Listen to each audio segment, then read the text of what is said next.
welcome to the Kelly Roach Show, a place for no fluff, easy to implement, 20-minute or less business and leadership lessons to help you build a sustainable business that scales. Let's get started. Welcome back to the Kelly Roach Show. Today I am doing an Ask Kelly episode because I had a very interesting question written in to me the other day, and I thought maybe it was a topic that exploring live on the show could help lots of listeners. So one of my amazing clients asked the question, how do you find the purpose? How do you find the drive and the passion to keep growing when you don't know what you're going to do with the money? And she said, to add to that, you many times need to have a clear idea on how the money is going to be used. So how do you find a purpose for more money when you're not necessarily craving or desiring things? How do you develop more desires or ideas on how money is going to be used? Now, I think this is a really beautiful question because I think there's a couple different elements and angles to this. First of all, I do think that it is helpful to have a plan for what you're going to do with money from a readiness standpoint. When you start accumulating a lot of money really quickly, for example, even just to keep money in places under the FDIC limit, you have to move really quickly and set up lots of accounts and make lots of changes to how you manage things and make sure you have eyes on things every single day. And there's just a lot of intricacies that come with going from, maybe earning a couple $100,000 a year to earning a couple $1 million a year, right? When I had the first month that I brought home $300,000 in income, I was like, holy crap, like, what do I even do with this, right? It was definitely an interesting scenario. But what I learned and realized really quickly was how important it was not necessarily to know how you're going to spend the money, but to know how you're going to manage the money and be in a state of readiness to receive the money, right?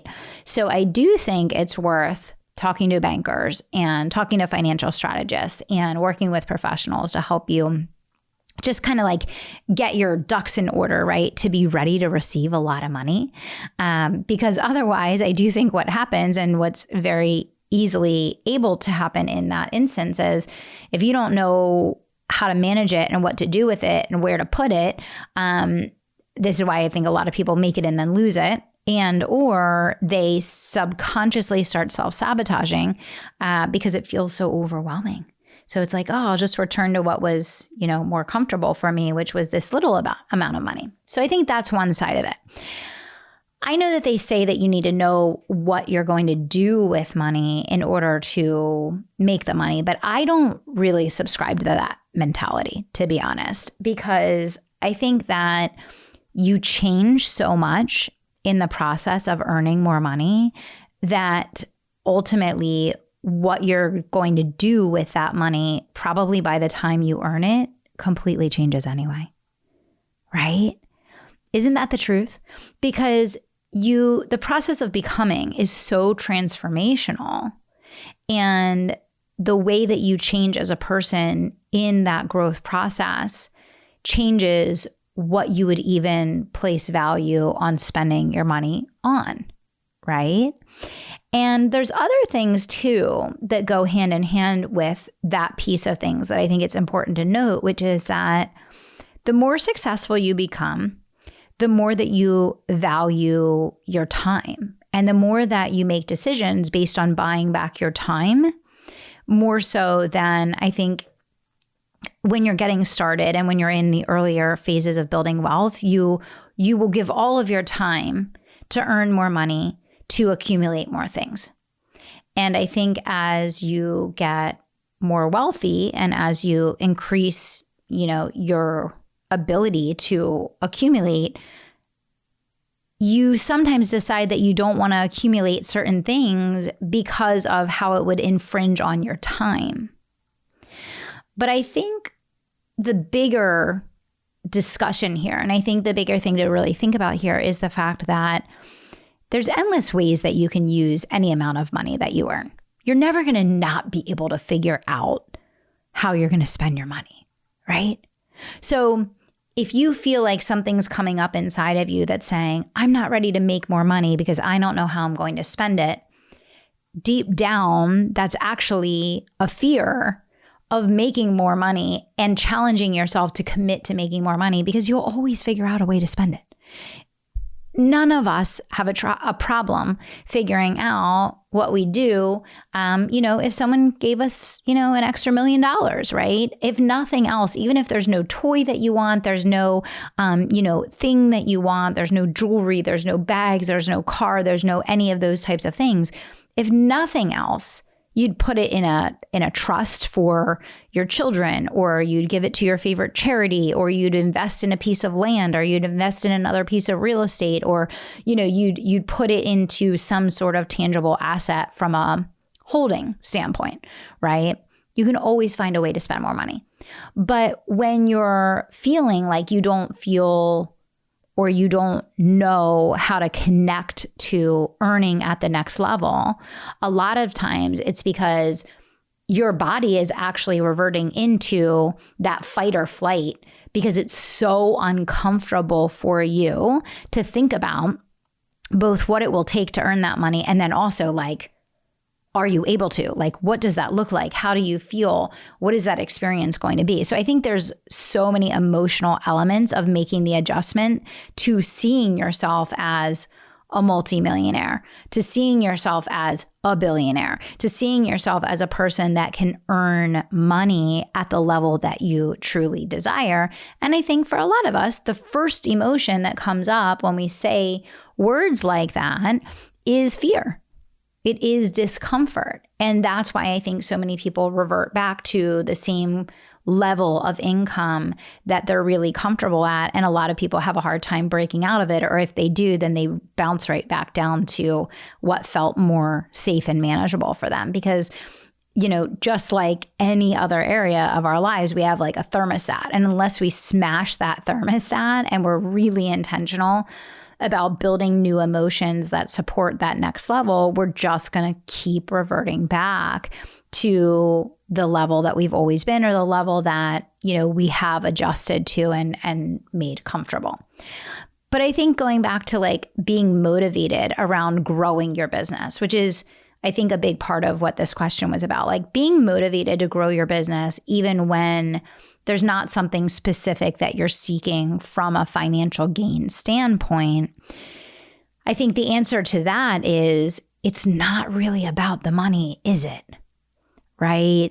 And I think especially for service-based business owners, for so many of us, money is the byproduct of impact.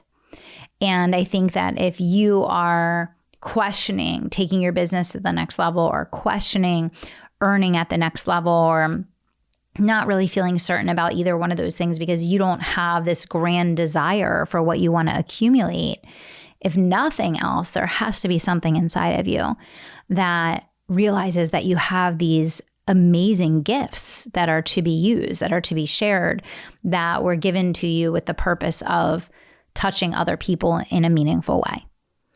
And my best advice to anyone listening to this that hasn't felt super motivated to, really push themselves to go to the next level because there's nothing that you need to buy right now, is that that's the worst reason to do it anyway, right? We want the money that we make to be a byproduct of result, byproduct of impact, byproduct of touching and changing lives in a positive way. And so it should never be the first thing anyway, unless you're in absolute survival mode, and getting to that next money level is how you're going to eat and, pay for shelter or whatever the case, right? So what I would say in conclusion to answer this question, and I appreciate so much that this question came in, is to put first things first. And first things first, when we look at being a service-based business, it's being in a state of servitude.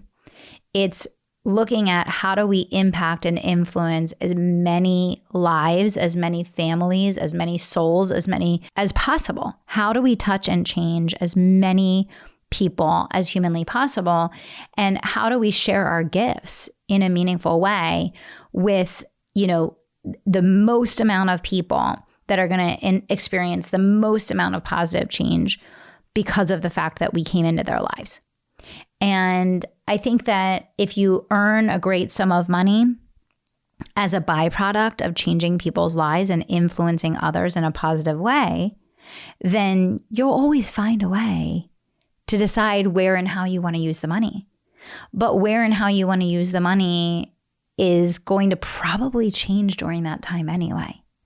And there are so many ways that you can give back. And I listened to an absolutely heart-wrenching sermon at church this week that literally had me in tears, where the pastor was actually sharing that he had just presided over final services at another church that was closing down. They were shutting their doors for their final service because they literally just ran out of money.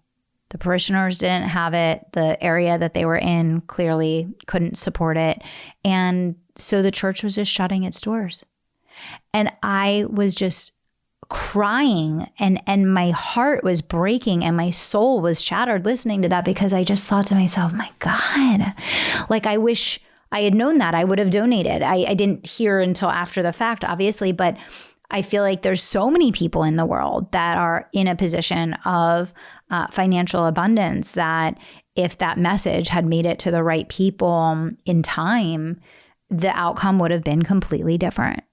And so there's never going to be a shortage of goodwill that you can do. There's never going to be a shortage of how you can use your money in a multitude of ways, no matter what your motivation is: generational change, philanthropy, travel, experiences, past, whatever it is. You can invest in science, you can invest in education, you can invest in spirituality. I mean, there's endless ways. So the bottom line is don't chase the money, chase the impact. Focus on being in servant leadership. Focus on impacting as many lives as humanly possible. Be prepared to receive the money, but you don't necessarily need to know what you're going to do with the money. Just decide that you're going to be a good steward of the money, and it will all fall in place. So I hope that answered the question that came in, and I hope this was helpful to all of you that listened here today. Hope you have a great afternoon. Hope you have a great evening, a great morning. Talk to y'all soon.